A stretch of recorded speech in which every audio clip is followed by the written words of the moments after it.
Matthew 22. Matthew 22:15. That they might entrap him in his words. The Pharisees, perceiving that all their other attempts against Christ had been fruitless, at length concluded that the best and most expeditious method of destroying him was, to deliver him to the governor, as a seditious person and a disturber of the peace. There was at that time, as we have seen under another passage, 59, a great disputing among the Jews about the tribute money. For, since the Romans had claimed for themselves the tribute money, which God commanded to be paid to himself under the law of Moses, Exodus 30:13, the Jews everywhere complained that it was a shameful and intolerable crime for profane men to lay claim, in this manner, to a divine prerogative. Besides that, as this payment of tribute, which was enjoined on them by the law, was a testimony of their adoption, they looked upon themselves as deprived of an honor to which they had a just claim. Now the deeper any man's poverty was, 60, the bolder did it render him to raise sedition. This trick of taking Christ by surprise is therefore continued by the Pharisees, that, in whatever way he reply as to the tribute money, they may lay snares for him. If he affirm that they ought not to pay, he will be convicted of sedition. If, on the contrary, he acknowledge it to be justly due, he will be held to be an enemy of his nation, and a betrayer of the liberty of his country. Their principal object is, to lead the people to dislike him. This is the entrapping to which the evangelists refer, for they suppose that Christ is surrounded on all sides by nets, so that he can no longer escape. Having avowed themselves to be his enemies, and knowing that they would, on that account, be suspected, they put forward, as Matthew states, some of their disciples. Luke, again, calls them spies, who pretended to be righteous men, that is, persons who deceitfully professed an honest and proper desire to learn, for the pretense of righteousness is not here used in a general sense, but is limited to the present occasion, because they would not have been received, had they not made a pretense of docility and of genuine zeal. With the Herodians. They take along with them the Herodians, because they were more favorable to the Roman government, and therefore would be more disposed to raise an accusation. It is worthy of attention that, though those sects had fierce contentions with each other, so bitter was their hatred against Christ, that they conspired to destroy him.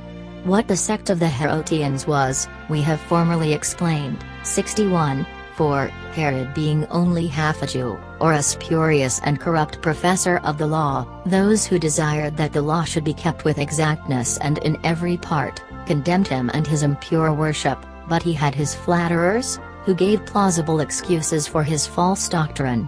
In addition to the other sects, therefore, there sprung up at that time a religion of the court. Matthew 22:16. Master, we know that thou art true. This is the righteousness which they counterfeit, when they offer humble subjection to Christ, as if they were desirous to learn, and as if they not only had some relish for piety, but also were fully convinced of his doctrine, for if what they said had been from the heart, this would have been true uprightness. And therefore from their words we may obtain a definition of a good and faithful teacher, such as they pretended to believe Christ to be. They say that he is true, and teaches the way of God, that is, he is a faithful interpreter of God, and that he teaches it in truth, that is, without any corruption. The way of God is contrasted with the inventions of men, and with all foreign doctrines, and truth is contrasted with ambition, covetousness, and other wicked dispositions, which usually corrupt the purity of instruction. So then he ought to be reckoned a true teacher, who does not introduce the contrivances of men, or depart from the pure word of God, but gives out, as it were, with his hands what he has learned from the mouth of God, and who, from a sincere desire of edification, accommodates his doctrine to the advantage and salvation of the people, and does not debase it by any disguise. As to this latter clause, Wimpole asserts that he does not make merchandise of the word of God. 2 Corinthians 2:17.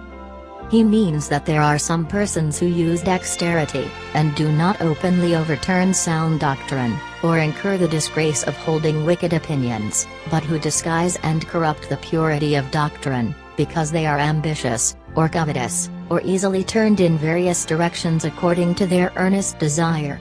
He therefore compares them to jockeys, kupaons, because they deprave the pure use of the word of God. For thou regardest not the person of men.